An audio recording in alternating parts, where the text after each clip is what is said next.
It was night.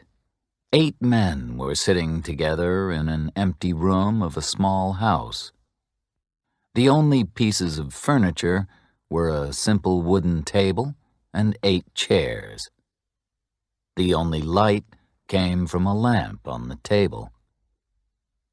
One of the men was reading a book. He held the book close to the lamp so that he could see the words on the pages. There was a 9th man in the room. He owned the house. He was lying on the table beneath a white sheet. The 9th man was dead. It was quiet in the house. Outside there were the sounds of birds and insects in the trees around the house. Visitors from the city always noticed these strange cries and calls. But the men in the room took no notice of these sounds. They heard them every day. 7 of the men were farmers and woodsmen. They worked in the fields and forests every day of the year. The skin on their faces had been burned by the sun and the wind. They were wearing hats with broad brims. The man with the book did not look like the others. He was not wearing a broad-brimmed hat. His face was smooth, intelligent, and handsome. He looked like an educated, important man. He was a coroner. All of the men were here this evening to do an important job. An inquest was taking place in the room. The men had come to look at the dead body on the table. They had to answer this question: how did this man die? The coroner was reading a diary. It belonged to the dead man. The coroner and the 7 men were waiting for a witness to attend the dead man's inquest. Suddenly, they heard the sound of a horse galloping on the road. Someone was riding quickly toward the house. The horse stopped outside, the door opened, and a young man came in. "I'm late. I'm sorry," he said. "We've been waiting for you," said the coroner. "We must finish this job tonight. Hugh Morgan must be buried tomorrow morning. Where have you been?" "I went to the telegraph office and sent a telegram," said the young man. "I've written a report about Hugh Morgan's death. The report will be in the San Francisco newspapers tomorrow. I'm a reporter. I write stories for the newspapers." "You're not here to tell us a newspaper story," said the coroner. "You're here to tell us what happened to Mr. Morgan. You must tell the truth. You must swear that you'll do this." "Yes, I'll tell you the truth," said the young man. "But you might not believe me." "That isn't a good beginning," said the coroner. "Is your newspaper report different from the story that you're going to tell us?" For a moment, the young man had an angry expression on his face. "I've come here to tell you what really happened," he said. "I promise that I'll tell you the truth. Everything that I say to you will be true. You can read what I wrote for the newspaper. These are the true facts. This is what I saw and heard and did. The report isn't fiction." "Let's begin," said the coroner. The men took off their hats. The young man lifted his right hand and began to speak slowly and clearly. "I swear before God, I will tell the truth, the whole truth, and nothing but the truth," he said. "What is your name?" asked the coroner. "William Harker." "Age?" 27. "Did you know the dead man, Hugh Morgan?" "Yes, I did." "Were you with him when he died?" "I was near him." "Tell us what happened," said the coroner. "Why were you with Mr. Morgan, and what did you see?" "I was visiting him," said Harker. "Morgan and I were good friends. I live in San Francisco, but I often came here to stay with Morgan. We hunted birds and animals in the forest, and we caught fish in the rivers. Morgan and I went hunting and fishing together many times." "Tell us what happened on the day that Mr. Morgan died," said the coroner. "We left this house at sunrise," said Harker. "We wanted to hunt quails. We took Morgan's dog with us, and we both carried shotguns. Morgan told me there's a field of wild oats over the hill. There are many good large quails there. They'll be good to eat. So we went to the field. But we found something bigger than quails." "What do you mean?" asked the coroner. "Did you find an animal?" "Yes." "Well, no," said Harker. "I don't know what kind of animal it was, but I saw the oats moving in the field. Something was coming toward us. I couldn't see the animal, but I guessed that it was big.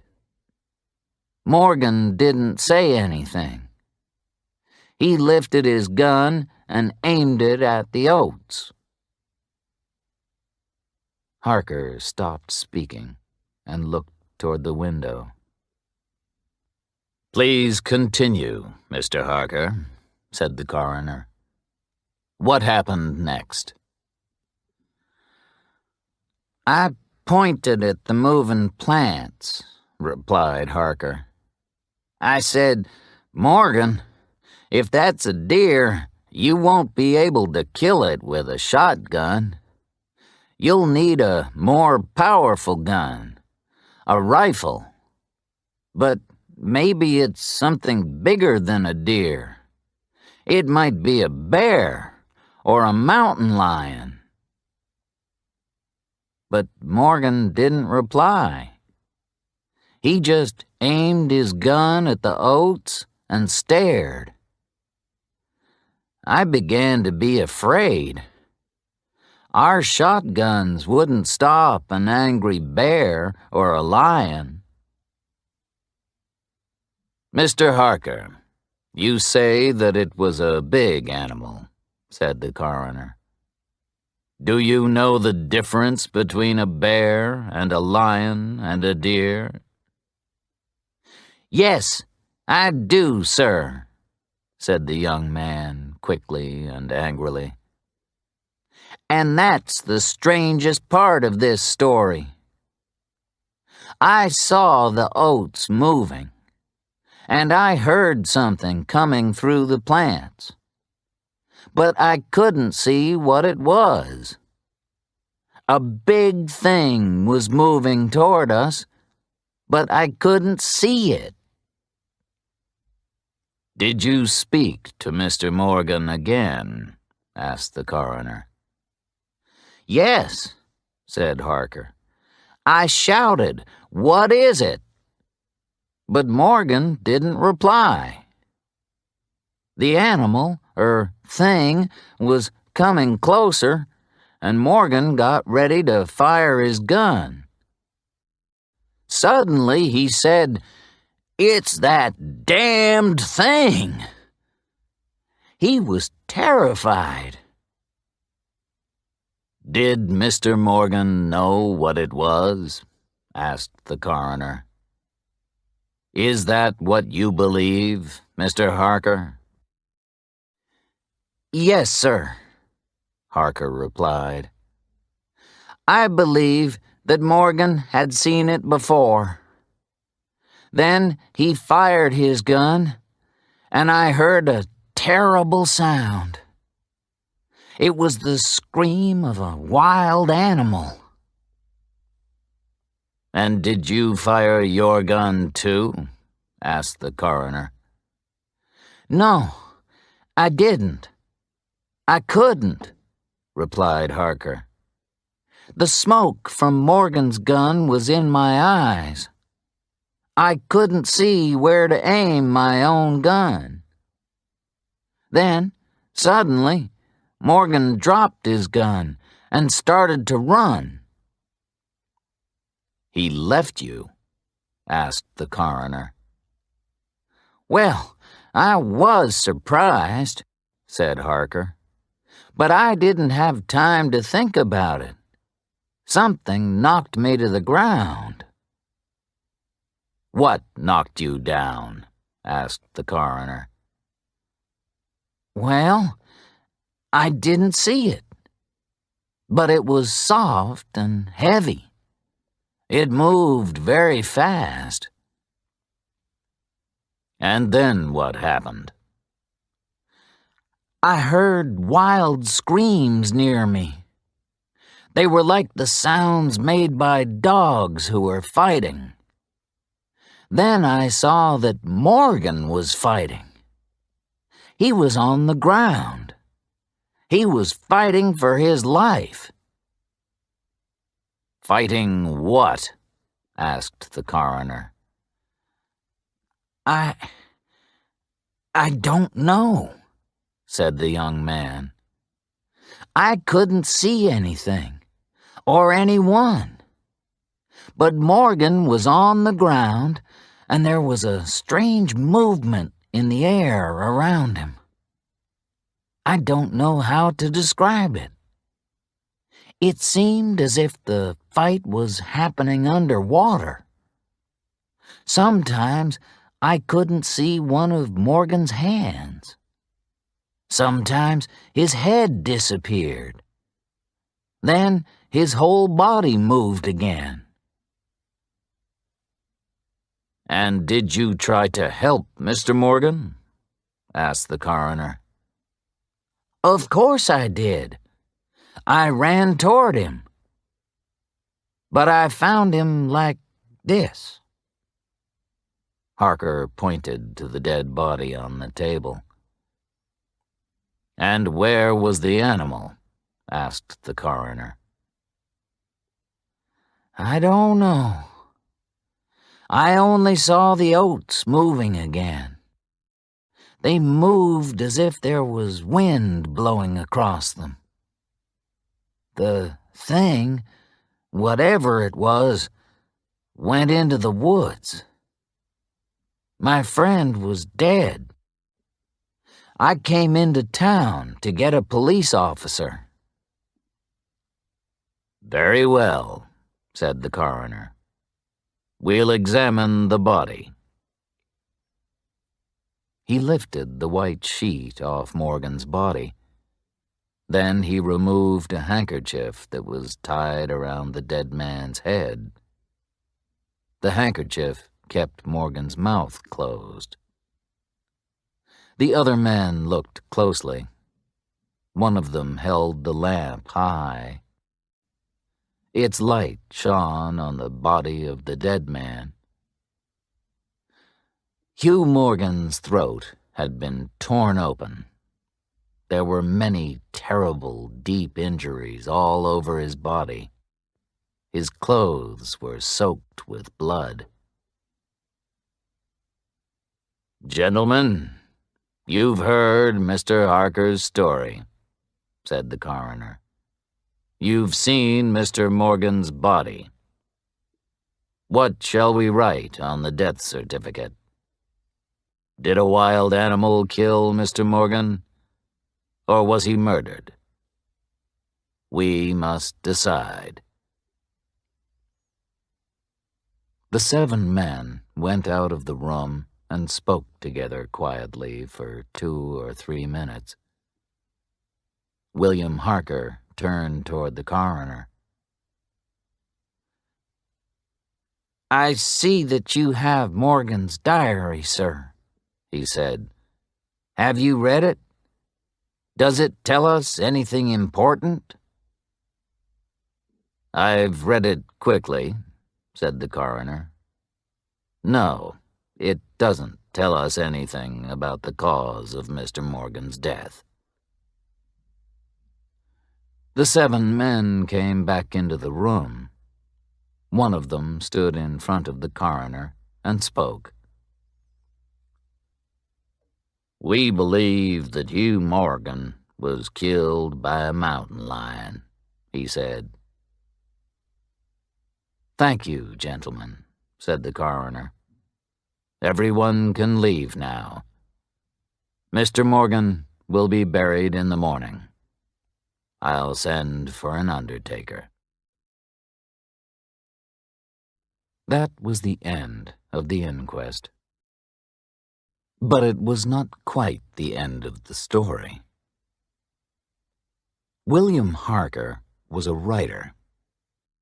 He wanted to read Hugh Morgan's diary and write a story about his friend's death. He stayed in the town after Morgan was buried. A few days later, Morgan's property and belongings were sold. William Harker bought the diary.